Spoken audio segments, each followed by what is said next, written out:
Sehingga ketika ini, tuan-tuan dan puan, kita baru saja selesai melihat apakah makna itu kepimpinan berdasarkan konsep future, engage dan deliver. Ya?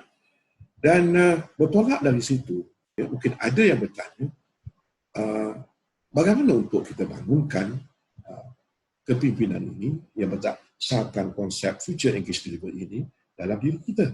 Ya? Dan sebenarnya, tuan-tuan dan puan, inilah yang saya perhatikan sebelum ini. Ya? Dan saya lihat, tuan-tuan dan puan, di luar sana ada 1001 macam ilmu kepimpinan. Ya? Dan bila ini berlaku, tuan-tuan dan puan, saya lihat juga ramai yang pening kepala. Ramai yang garuk kepala, tuan-puan, yang confused dengan bagaimana untuk mereka mula mempelajari ilmu kepimpinan ini. Kalau kita lihat di luar sana, tuan-puan, ada berbagai-bagai guru kepimpinan, tuan-puan, ada begitu banyak, tuan-tuan dan puan, dan menyebabkan orang macam kita ni, tuan-puan, confused. Ya? Kita tidak tahu bagaimana untuk memula untuk kita mendekati ilmu kepimpinan ini. Jadi, bertolak dari sini, tuan-tuan dan puan, ini telah membuatkan saya terfikir. Alangkah bagusnya jika kita boleh datangkan satu konsep asas, ya, ataupun satu rangka kerja asas, tuan-tuan, dan juga ilmu asas, tuan-tuan dan puan, kurang-kurangnya untuk kita menjawab keperluan yang ada dalam elemen future, engage dan deliver itu. Dan juga, tuan-tuan dan puan, rangka kerja asas dan juga ilmu asas ini juga perlulah ianya menguji beberapa kriteria. Yang pertamanya, ia perlu mudah. Ya? Dan yang keduanya, ia perlulah bersistematik. Dan yang ketiga, ianya perlu praktikal. Sebab kita bercakap tentang soal asas. Ya? Persoalannya, mengapa perlu ia punya kriteria mudah, kenapa dia perlu sistematik dan perlu praktikal, tuan-tuan? Ini semuanya sebabkan kita punya latar belakang yang berbeza-beza.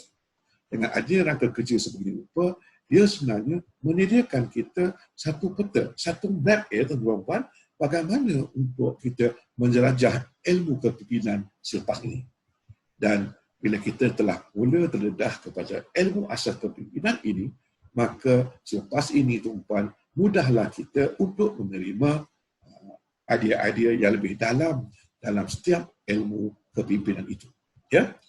Jadi, tuan-tuan dan puan, berdasarkan tentang keperluan ini, maka saya telah datangkan satu rangka kerja dan beberapa ilmu asas untuk pertimbangan tuan-tuan dan puan. Mari sama-sama kita lihat rangka kerja ini dan ilmu asas yang saya masukkan tadi. Jadi, tuan-tuan dan puan, bagaimanakah rupanya rangka kerja dan ilmu asas kepimpinan untuk kita bangunkan daya kepimpinan meneruti konsep future, engage dan deliver ini. Tuan-tuan dan puan, untuk itu saya telah datangkan satu rangka kerja yang saya panggil sebagai budaya jual. Dan rangka kerja ini terdiri daripada 3 bulatan, ya. Dan ketiga-tiga bulatan ini, tuan-tuan dan puan, ianya saling bertindak. Mengapa? Saya terangkan kemudian, ya. Bulatan pertama, dia bercakap tentang kita membina jati strategi. Ya? Manakala bulatan yang kedua bercakap tentang pembinaan jati diri. Dan yang ketiga, ianya adalah berkenaan pembinaan jati pasukan.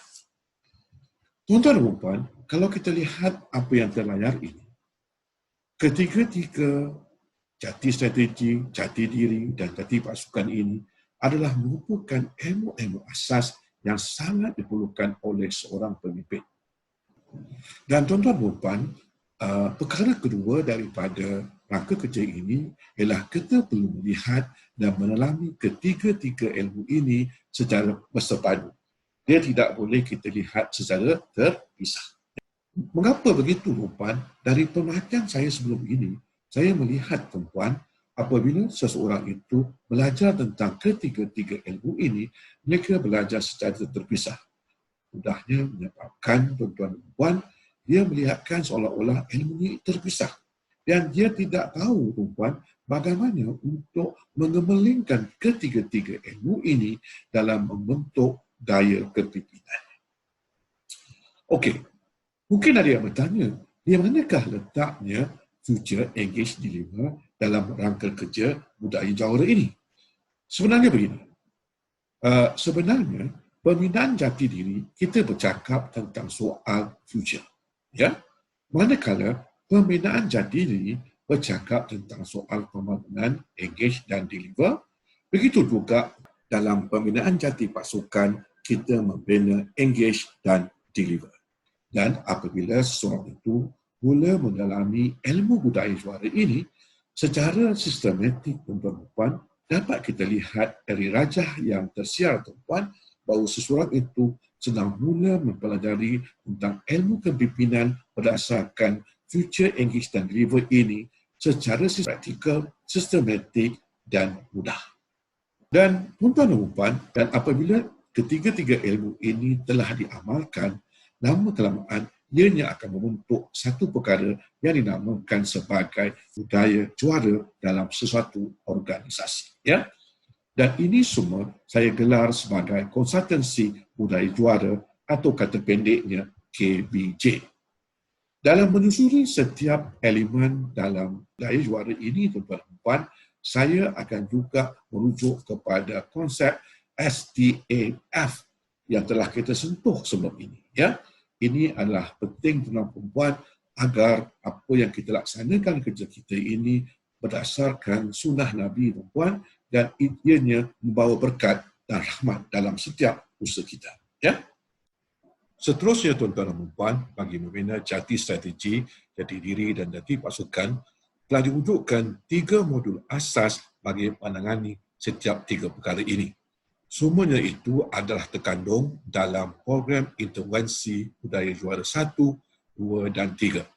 Masing-masing bagi menangani membina jati strategi, jati diri dan jati pasukan. Ya.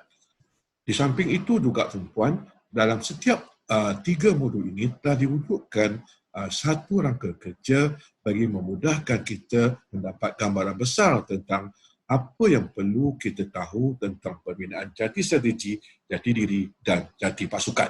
Ya. Jadi 3 rangka kerja yang saya masukkan adalah seperti yang terlayar ini. Ya. Bagi membina jati diri itu telah datangkan satu piramid strategi, tuan-tuan dan puan, yang mana dalam ini kita akan dibawa menyusur setiap topik dalam piramid ini bagi membina strategi dan seterusnya membina kompetensi strategi dalam diri. Dan bagi membina jati diri pula, tuan-tuan dan puan, kami menggunakan satu rangka kerja, tuan-tuan dan puan, yang mana akan menjawab 4 persoalan asas tentang seorang individu itu. Itulah dia, siapa saya, di mana saya, ke mana saya dan bagaimana saya.